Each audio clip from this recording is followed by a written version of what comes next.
Assalamualaikum warahmatullahi wabarakatuh. Waalaikumsalam warahmatullahi wabarakatuh. Kami dari kelompok 4 akan mempresentasikan materi tentang polimer matrik komposit. Di sini kami kelompok 4 yang beranggotakan saya sendiri Muhammad Adil Asidik, teman saya Muhammad Ferendi Nuhasuhan, dan satu lagi Ulfida Anwar Haq. Di sini kami akan menjelaskan beberapa materi dari komposit matrik polimer. Kita mulai dari pengertian dari komposit matrik polimer dulu.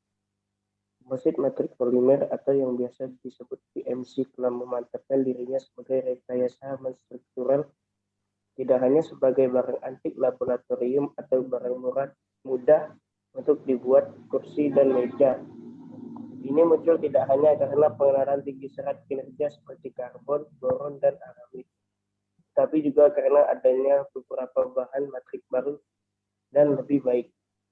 Dalam bab ini kita membahas sistem komposit polimer yang mengandung kaca, aramid, polietilen, boron, dan serat karbon. Next. Pemrosesan PMC. Polimer bermatrik dapat mudah diklasifikasikan sebagai termoset dan termoplastik. Ingat bahwa termoset mengeras saat dikeringkan. Curing atau cross-linking terjadi dalam termoset dengan bahan kimia yang sesuai dengan penerapan panas dan tekanan. Energi panas yaitu bisa 200 derajat Celcius hingga lebih disediakan untuk tujuan ini. Proses ini membawa masalah gradien terma, tegangan sisa, dan waktu pengeringan yang lama. Pengeringan berkas elektron menawarkan alternatif yang menghindari masalah ini. Ini adalah proses pengawetan non-termal yang membutuhkan siklus waktu pengawetan yang jauh lebih singkat. Pengawetan dengan berkas elektron terjadi dengan reaksi yang dimulai oleh elektron pada suhu pengawetan yang dapat dipilih. Kami menjelaskan berbagai metode fabrikasi komposit matrik polimer. Yang pertama, komposit berbasis termoset, dan yang kedua, komposit berbasis termoplastik. Next.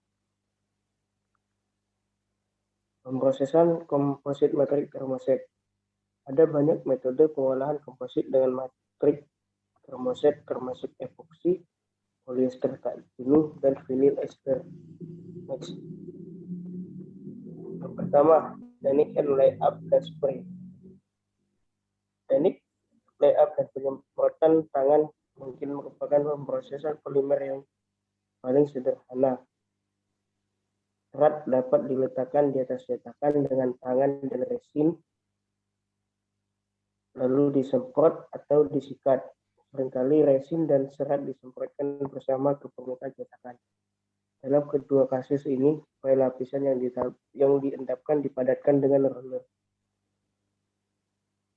Pada gambar A terdapat cara pencetakan resin dan juga penyemprotan. Pada gambar B itu teknik hand spray. Next. Teknik pemutaran filamen. Filamen berliku adalah teknik serbaguna di mana direct atau keliling terus-menerus dilewatkan melalui resin rendaman impregnasi dan dililitkan di atas mandrel yang berputar atau diam. Ada dua jenis proses belitan filamen. Yang pertama, belitan basah dan pre-preg epoch. Dalam belitan basah, resin viskositas rendah diterapkan pada filamen selama proses berliku. Polyester dan epoksi dalam viskositas atau kekentalan kurang dari 2 pas atau 2000 cp digunakan dalam belitan basah. Dalam belitan pre-preg, proses hot melt atau seven dip digunakan untuk menghamili serat. Amina kaku, novolak, polimida, dan lebih tinggi epoksi viskositas umumnya digunakan untuk proses ini. Pada gambar 52A menunjukkan skema dari proses pemutaran filamen. Pada gambar 52B menunjukkan bejana tekan yang dibuat oleh belitan filamen. Next. Pultrusion. Dalam proses ini, bagian kontinu dari komposit matrik polimer dengan serat yang berorientasi terutama secara aksial di produksi. Keuntungan utama dari proses ini adalah biaya tenaga kerja yang rendah dan konsistensi produk. Pada gambar 53A menunjukkan skema proses ini atau skema pultrusion. Tarikan serat kontinu berasal dari berbagai jenis grill. Pada gambar 53B, lubang dari produk itu berbentuk trapesium. Yang ditampilkan adalah tiang kaca depan helikopter yang terbuat dari karbon alas serat dan derek dalam matriks hasil vinil ester suhu tinggi. Next. Untuk slide yang ini akan dilanjutkan oleh teman saya, Ulfida Anwar Ulhaq.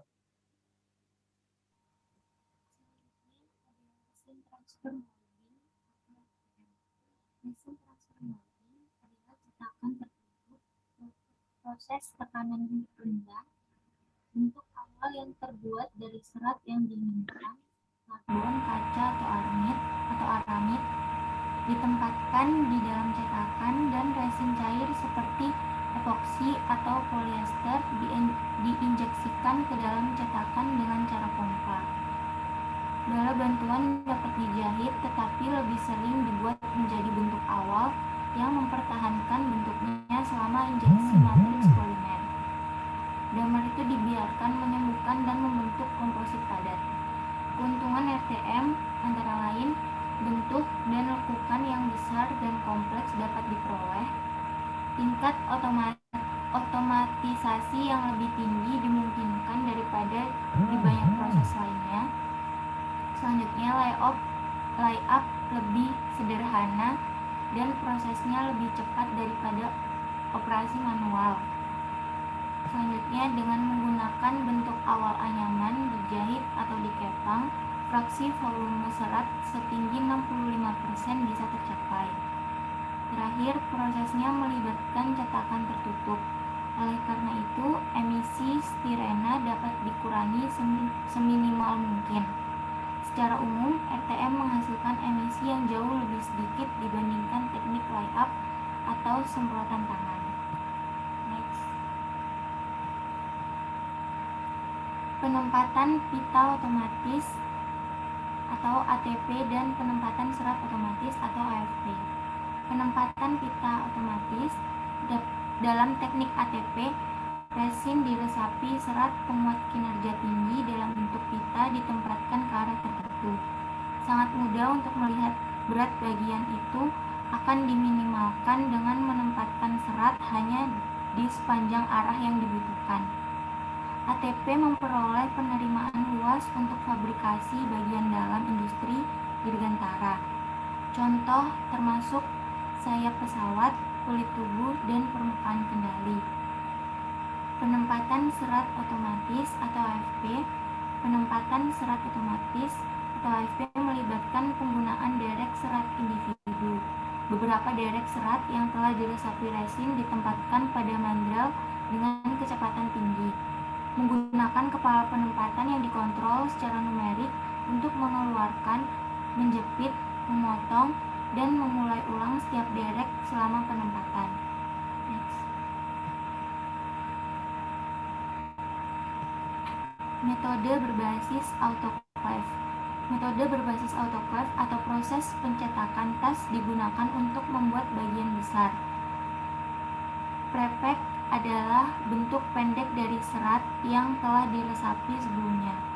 Umumnya prepek ada dalam bentuk dari lembaran tipis atau lamina dari serat atau polimer, searah atau kadang ditenun. Komposit dilindungi di kedua sisi dengan pemisah yang mudah dilepas. Pemrosesan PMC berbasis autoclave menghasilkan produk dengan kualitas yang sangat tinggi. Itulah alasan digunakan untuk membuat komponen di bidang dirgantara.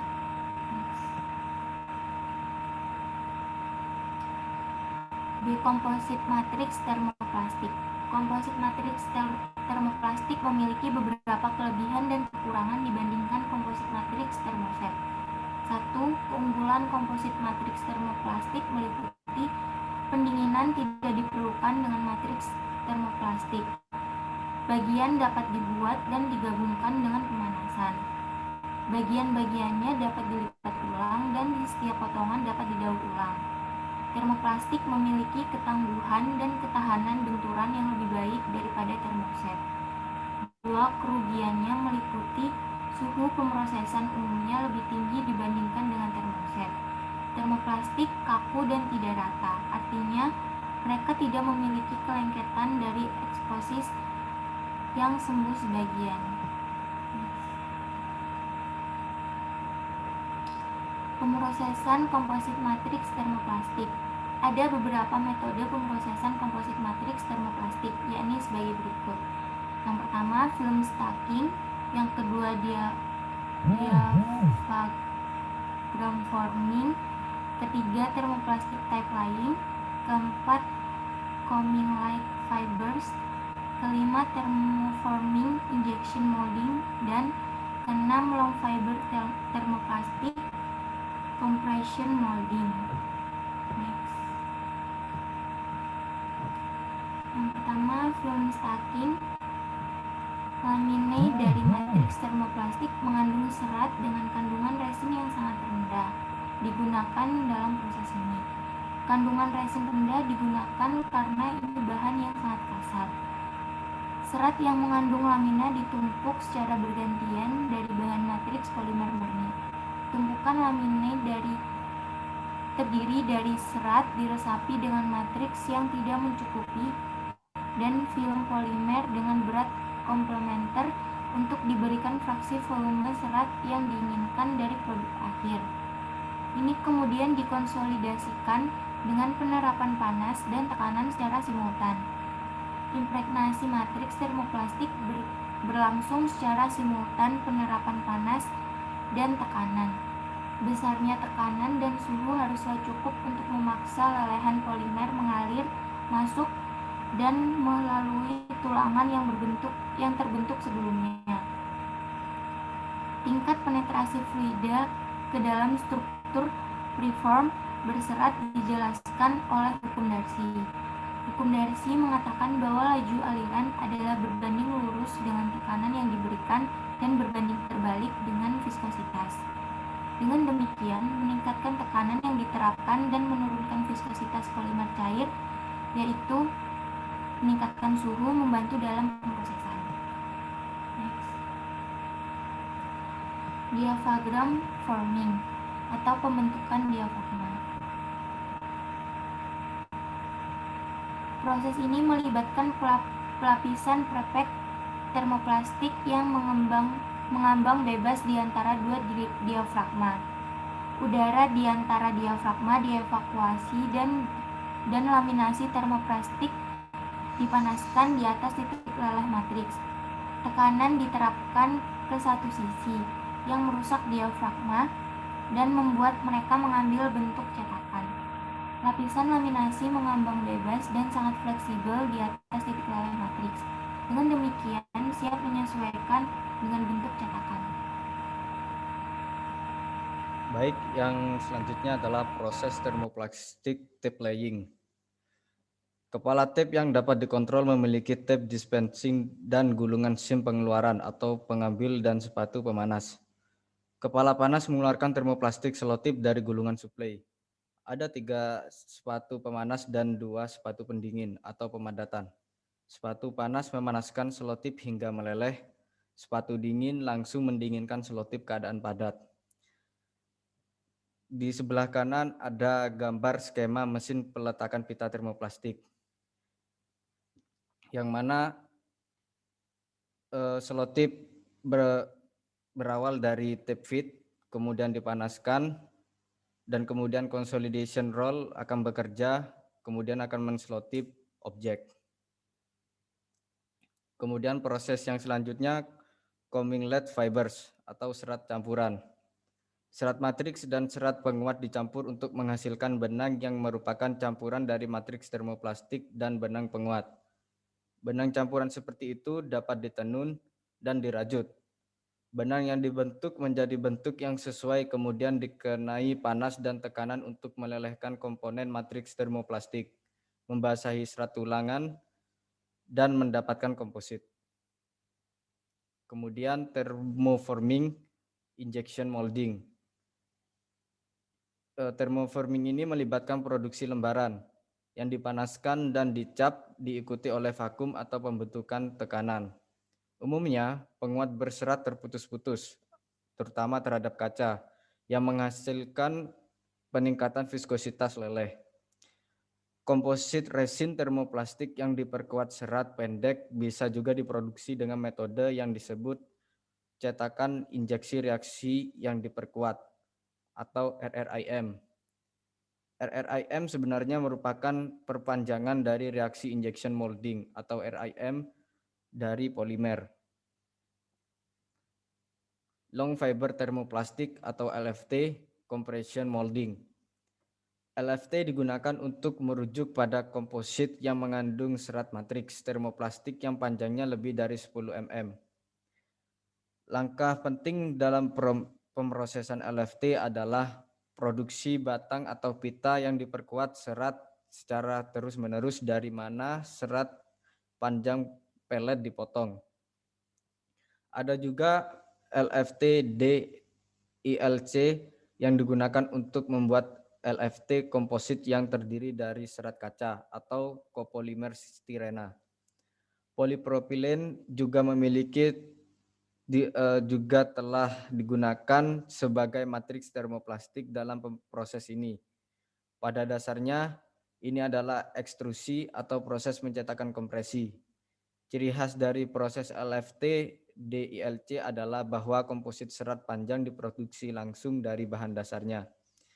Di sebelah kanan merupakan proses pencetakan ekstrusi atau kompresi untuk membuat komposit termoplastik yang diperkuat atau LFT. Yang pertama, bahan dipotong-potong di proses hot melt impregnation, kemudian menjadi LFT pellets. Kemudian LFT pellets atau bahan dimasukkan kepada extruder atau plastikator dan menghasilkan gumpalan. Kemudian gumpalan tersebut dimasukkan ke dalam compression mold dan dibentuk dengan berbagai bentuk produk. Kemudian structural dan properties of PMC. Structural defects in PMC atau kerusakan struktural di PMC. Ada beberapa daftar kerusakan struktural di PMC sebagai berikut. Yang pertama, resin rich atau fiber poor regions. Yang kedua, void. Contoh dari void ialah roving crossover dalam filamen yang berliku-liku dan antara lapisan memiliki orientasi serat yang berbeda. Yang ketiga, microcracks. Mungkin terbentuk karena tekanan pengawetan atau penyerapan air selama pemrosesan. Yang keempat, daerah debonding dan delaminasi. Yang kelima, variasi dalam penyelarasan serat. Kemudian, mechanical properties atau sifat mekanis. Beberapa struktur PMC diperkuat oleh continuous dan discontinuous serat. Gambar dari continuous fiber dan discontinuous fiber terlihat pada gambar A dan gambar B. Yang kedua, polimer yang diperkuat di atas sedikit lebih tinggi di arah longitudinal daripada ke arah yang lain. Yang ketiga, komposit yang mengandung aramid dan polietilen serat tidak akan memiliki sifat yang menarik dalam kompresi arah longitudinal. Yang keempat, sebagian besar PMC bersifat elastis. Dan yang kelima, PMC memiliki sifat kaku di sepanjang sumbu serat. Baik, mungkin ini yang bisa kami sampaikan pada presentasi kali ini. Mohon maaf bila ada salah dan kurang kata. Wassalamualaikum warahmatullahi wabarakatuh.